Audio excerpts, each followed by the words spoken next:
यंदाच्या आषाढी वारीची पूर्ण तयारी जिल्हा प्रशासन आणि जिल्हा परिषद पुणेच्या वतीनं पूर्ण झालेली आहे.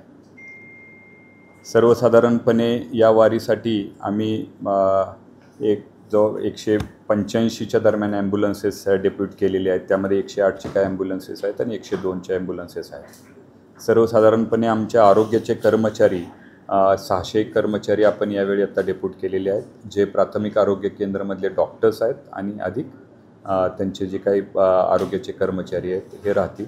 वारीच्या पूर्ण रूटमध्ये 24 PSC आणि 133 आरोग्य केंद्र आहे. यावेळी वारी आपली 13 दिवस तुकाराम महाराजांची वारी पुणे जिल्ह्यामध्ये आणि 7 दिवस ज्ञानेश्वर माऊलींची वारी आहे.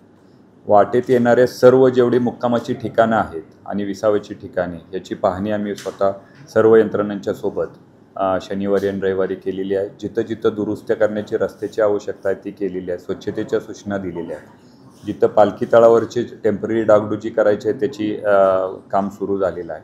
दिवे घाटातून जाताना विशेष करून जिथे NHIचं काम चालू आहे तिथे आता NHIनं देखील मोठ्या प्रमाणावर यंत्रणा लावून जे काय आवश्यक दुरुस्त्या करायच्या होत्या त्या दुरुस्त्या आता आपण NHIच्या मार्फत करून घेतलेल्या आहेत. वारीमध्ये आता यावर्षी जवळपास 4000 टेम्पररी टॉयलेट्स आपण उपलब्ध करून देणार आहोत.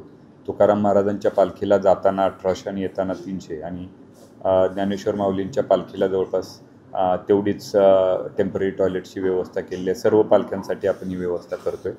त्याचबरोबर यावेळी आपण ई-टॉयलेट ॲप लॉन्च केले, जेणेकरून ह्या ज्या टेम्पररी टॉयलेट्स आहेत त्यांची स्वच्छता आणि त्यांची क्लिनिंग प्लस डिस्पोजल व्यवस्थित होईल ह्याचं त्याच्यावरून मॉनिटर केलं जाणार आहे.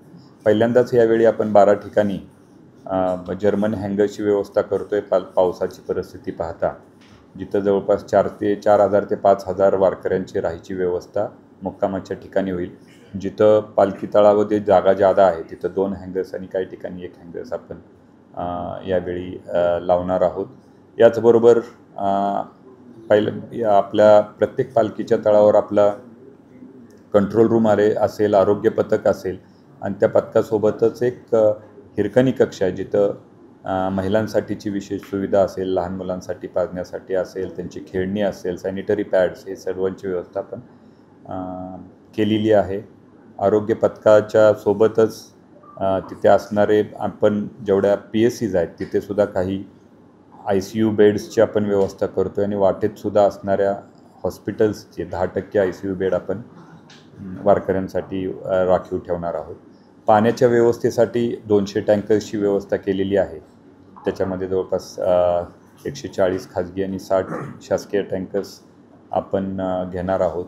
आरोग्य पथकाच्या वतीनं आमच्या प्रत्येक दिंडीला 301 मेडिकल किट्स वाटण्यात येतील. त्याच्यामध्ये 13 प्रकारचे औषध आहेत. त्या प्रत्येक औषधावर कशासाठीचं औषध आहे हे लिहून एक प्लॅस्टिकच्या बॉक्समध्ये चांगले किट 2 वेळा प्रत्येक दिंडीच्या प्रमुखांना आम्ही देणार आहोत. ही आषाढी वारी सर्व वारकऱ्यांसाठी अतिशय सुरक्षित आणि सुखरूप राहील अशी मी या वतीनं मी शुभेच्छा व्यक्त करतो, अपेक्षा व्यक्त करतो. या संदर्भात आमच्या बैठकीमध्ये चर्चा झाली. त्यामध्ये जिथं अनावश्यक स्वागत कमानी किंवा लोकांना अडवून स्वागत केलं जातं हे यावेळी होणार नाही आणि जिथं स्पीकर्स लावण्याची परमिशन यावेळी दिली जाणार नाही. त्याचबरोबर पोलिसांच्या वतीनं म्हणजे शहर पोलीस, ग्रामीण पोलिसांच्या वतीनं यावेळी ड्रोन्सच्या मार्फत सुद्धा एक सर्व्हिलन्स करण्याचं नियोजन केलेलं आहे. ह्या ड्रोन्सचा फीड कंट्रोल रूमला येणार आहे आणि त्याचा 100% यावेळी आपण AI चा वापर करून ह्याचं कंट्रोल करणार आहोत. 4000 ते 5000 वारकरी एका जर्मन हँगरमध्ये